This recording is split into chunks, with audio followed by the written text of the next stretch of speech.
नमस्कार। आज हम आधुनिक हिंदी कविता की विकास यात्रा के अंतिम महत्वपूर्ण पड़ाव नई कविता का परिचय एवं प्रवृत्तियों के बारे में चर्चा करेंगे। प्रयोगवाद के बाद नई कविता का उदय हुआ और लगभग जो विद्वान हैं वो 1953 से 1960 के बीच जो कविताएं लिखी गई उनको नई कविता के नाम से पुकारते हैं।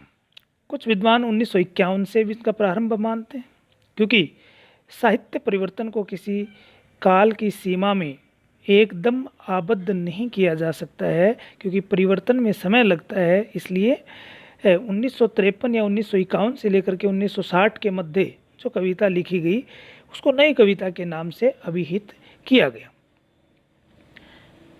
नई कविता हिंदी साहित्य में सन 1951 के बाद उन कविताओं को कहा गया है जिनमें परंपरागत कविता से आगे नए भावबोध की अभिव्यक्ति के साथ नए मूल्यों और नए शिल्प विधान का अन्वेषण किया गया। यह प्रयोगवाद के बाद विकसित हुई हिंदी कविता की नवीन धारा है।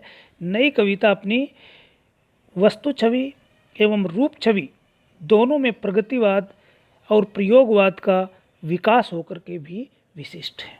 कोई ये कहे कि प्रयोगवाद का विकसित रूप ही नई कविता है, ये कहना उचित नहीं होगा, क्योंकि उनका विकसित रूप हो सकता है, लेकिन विकसित रूप होने के बावजूद भी उसमें कुछ विशिष्टताएं हैं, कुछ विशेषताएं हैं जो पूर्ववर्ती काव्य धारा से उसे अलग करते हैं। रामविलास शर्मा और डॉक्टर नामवर सिंह ने नई कविता को प्रयोगवाद का छद्म रूप कहा है।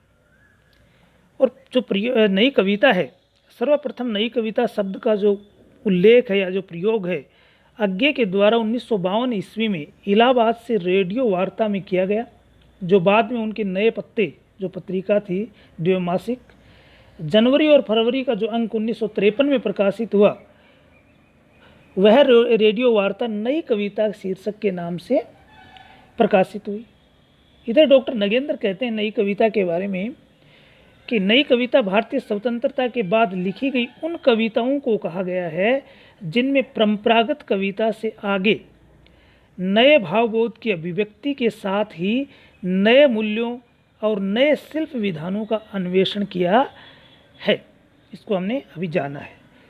इधर लक्ष्मीकांत वर्मा कहते हैं कि नई कविता आज की मानव विशिष्टता के उद्भूत एवं लघु मानव की लघु परिवेश की अभिव्यक्ति है। दूसरी तरफ विश्वंभर लाल शर्मा कहते हैं कि नई कविता नई परिस्थितियों की उपज है। रामस्वरूप चतुर्वेदी जो कि एक अच्छे आलोचक थे, नई कविता के बारे में काफ़ी उन्होंने कहा है।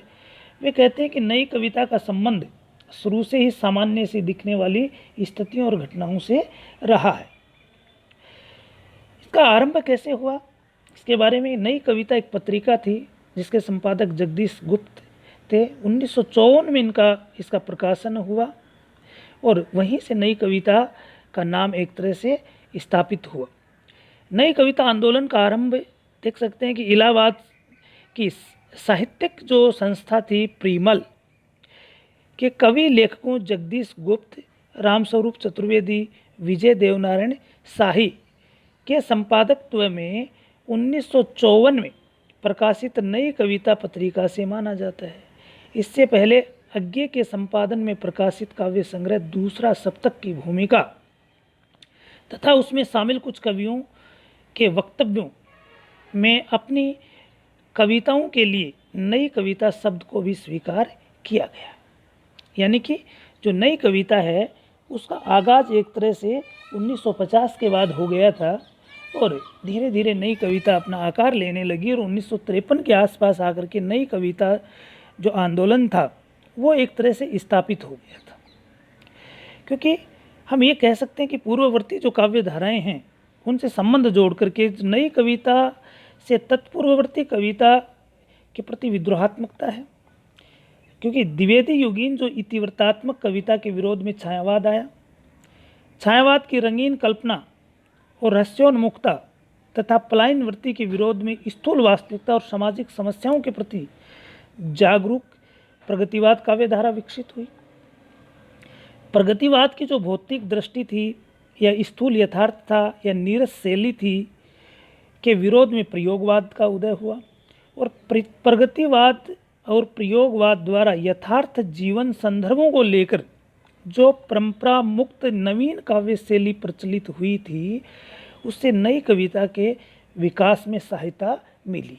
यानी कि जो परंपरागत शैली थी या विषय विधान था उससे कुछ अलग हट करके उसी के साथ साथ नई कविता का प्रभाव यह भी पड़ा कि देश स्वतंत्र हो गया था और स्वतंत्रता के बाद विभिन्न प्रकार की अलग अलग जो परिस्थितियां पैदा हुई, जो परिवेश बना, उस परिवेश के संदर्भ में परंपरागत कविता कहना ज़्यादा उचित नहीं लगता था।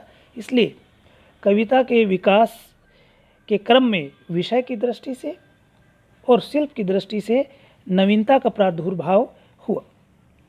अगर ये देखें कि कथ्य की दृष्टि से कि नई कविता का कथ्य क्या है, मूल संवेदना क्या है, मूल बात क्या है, क्या कहना चाह रहे हैं नई कविता के कवि, तो हम देख सकते हैं कि नई कविता के लिए जीवन जगत से संबंधित कोई भी स्थिति, संबंध, भाव, विचार कथ्य के रूप में त्याज्य नहीं है। यानी कि नई कविता सामान्य जीवन से जुड़ी हुई है, प्रत्यक्षता जुड़ी हुई है, उससे संबंधित अगर कोई भी स्थिति है, संबंध है, विचार है, वो इस कविता में त्यागने योग्य नहीं। यानी कि सभी विचार, भाव और तथ्यों को लेकर के चलने वाली ये नई कविता थी। यूँ कह सकते हैं कि जन्म से मरण तक आज के मानव जीवन का जिन स्थितियों, परिस्थितियों, संबंधों, भावों, विचारों और कार्यों से साहचर्य होता है, उन्हें नई कविता में अभिव्यक्ति मिली है। नई कविता के जो कवि हैं, नए कवि ने किसी भी कथ्य को त्याज्य नहीं समझा है। यानी कि जो भी विषय उनके प्रसंज्ञान में आया, जो प्रत्यक्षता आया, जो मानव जीवन से जुड़ा हुआ है, उसको उन्होंने प्रस्तुत किया और ये ही कविता के लिए नवीनता लेकर के आया है। अब हम बात करते हैं नई कविता के कवियों की।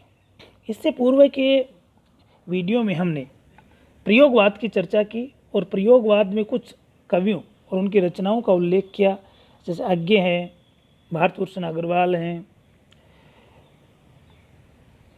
शमशेर बहादुर सिंह हैं, गिरिजा कुमार माथुर हैं, धर्मवीर भारती हैं, नरेश मेहता हैं, आदि कवियों का हमने उल्लेख किया, उनकी रचनाओं का भी उल्लेख किया।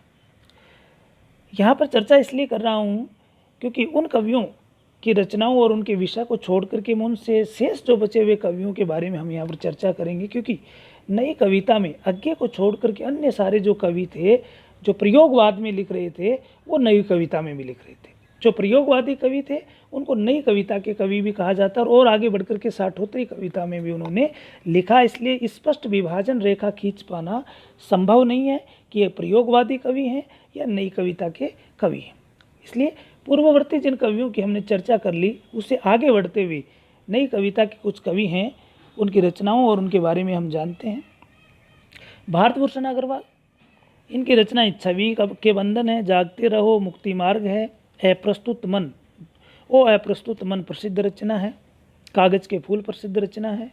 उसके बाद शमशेर बहादुर सिंह, इनकी कुछ कविताएं, कुछ और कविताएं, चुका भी हूँ मैं नहीं, इतने आप, अपने आप आदि जो रचनाएं हैं, काल तुमसे होड़ है मेरी, बड़ी प्रसिद्ध रचनाएं हैं।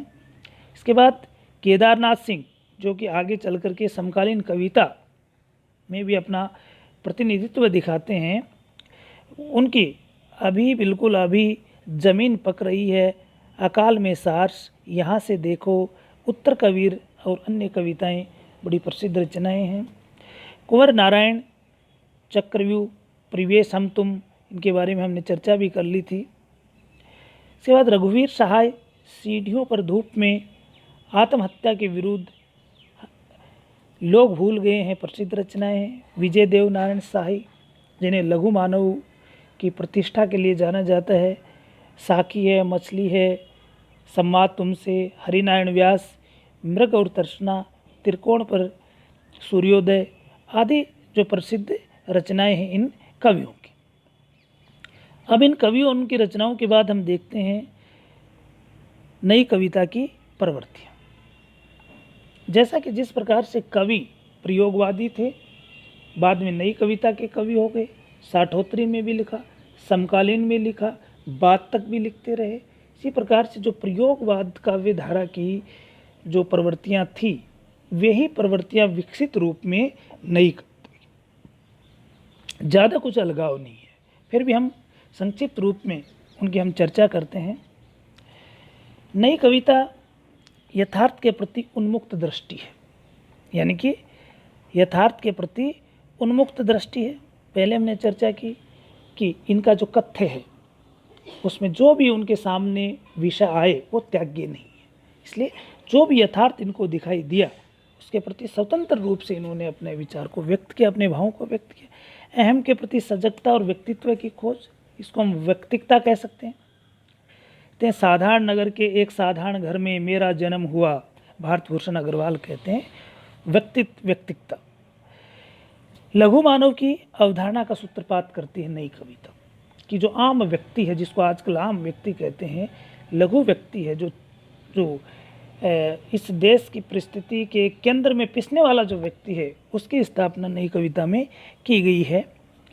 नई कविता आधुनिक भावबोध की कविता है, यानी कि इसको यूँ कह सकते हैं नवीन विषय और नव भावबोध की कविता ये है, क्योंकि नई कविता में नवीनता के प्रति आग्रह रहने के कारण नए विषयों पर कविता लिखी गई।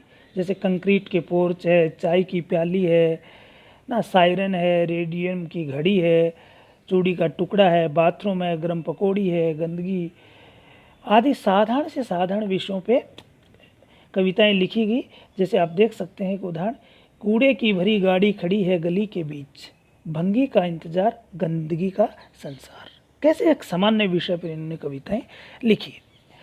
निरर्थकता बोध आधुनिक भावबोध की एक स्थिति है, यानी कि निरर्थकता जो बोध है कि ये चीज़ें निरर्थक हैं, कोई महत्वपूर्ण नहीं है, लेकिन उनको आधुनिक भावबोध में स्थान प्रदान इस कविता में दिया गया।